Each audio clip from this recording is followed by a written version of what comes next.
Khamzat Chimaev, guys, the story of the weekend.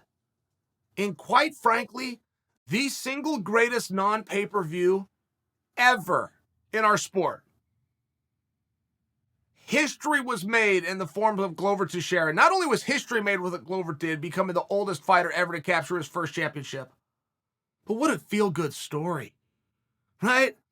I mean, that's one that will motivate and inspire you within your own life. A guy who believed in himself, who was told no time after time, and he never would give up.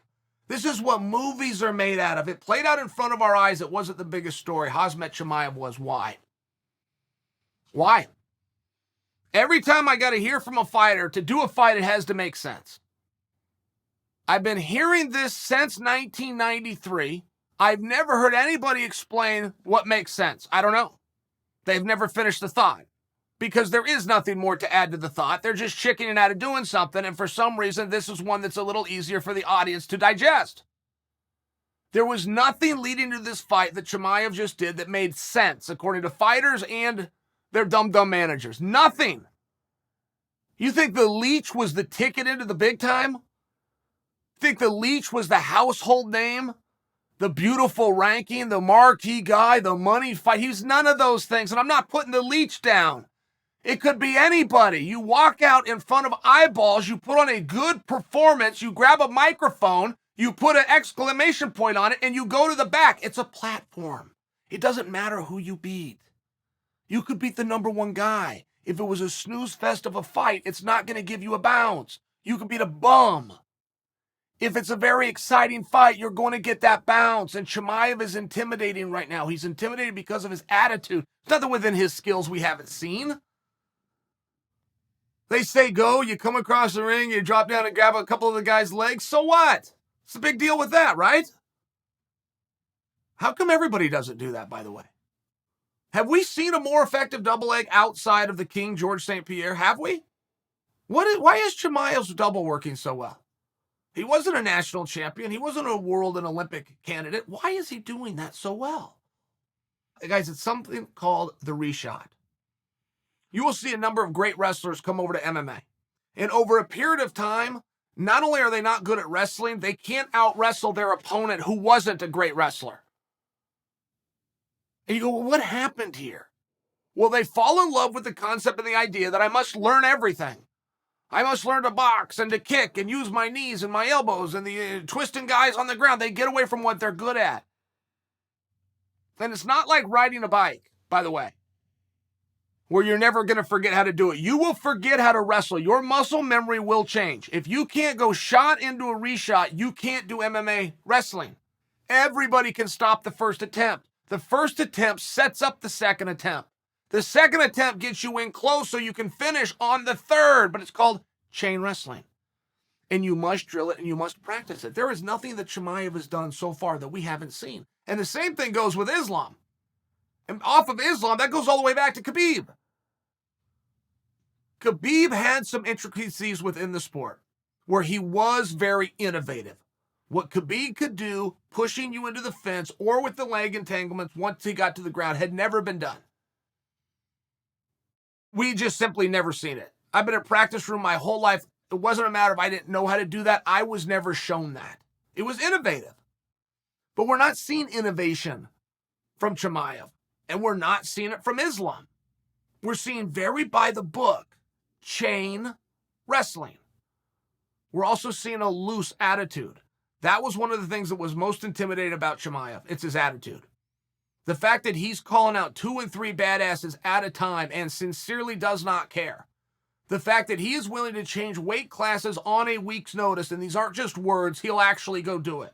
The fact that he's behind the leech, who's 12 and 4, in front of his home people, the most pressure Chimaev has ever faced, only 7 months after coming off a respirator that he himself said he thought was going to cost him his career and possibly his life. Picks the son of a bitch up and has a conversation with Dana White just because. There is an attitude and there is a confidence that is real, and it's intimidating guys.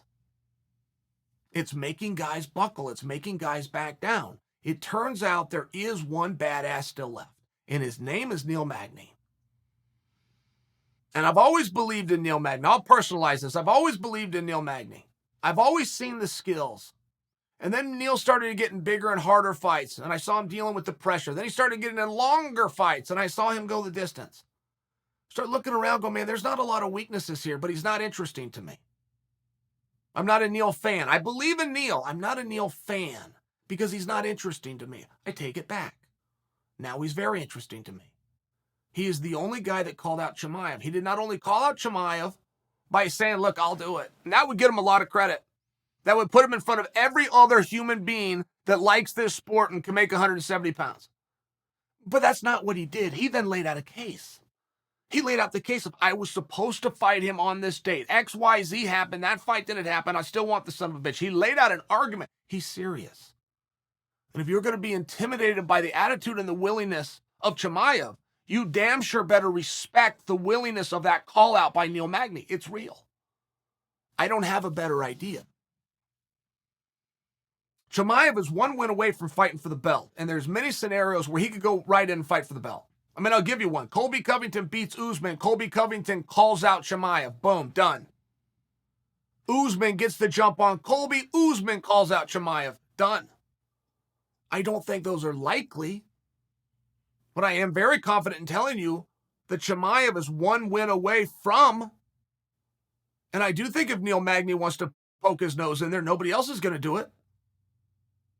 Nobody else is willing to do that. Nobody's offered. Nobody stepped in. It was a very different call out by Neil Magny. There was a sincerity.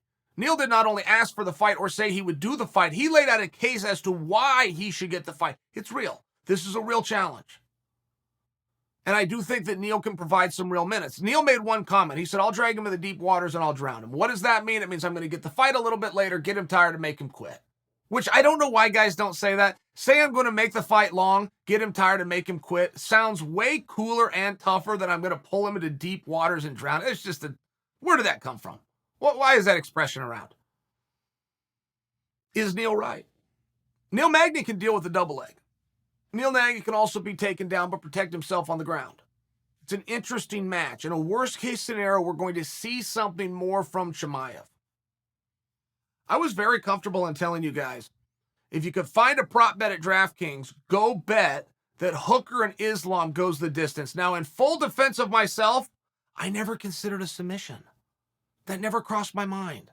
I did believe they were going to go to the ground, and I did believe it was going to be a bludgeoning, and I thought that Hooker could protect himself and make it some minutes, maybe scramble back up, maybe get Islam a little bit tired. It never crossed my mind of submission.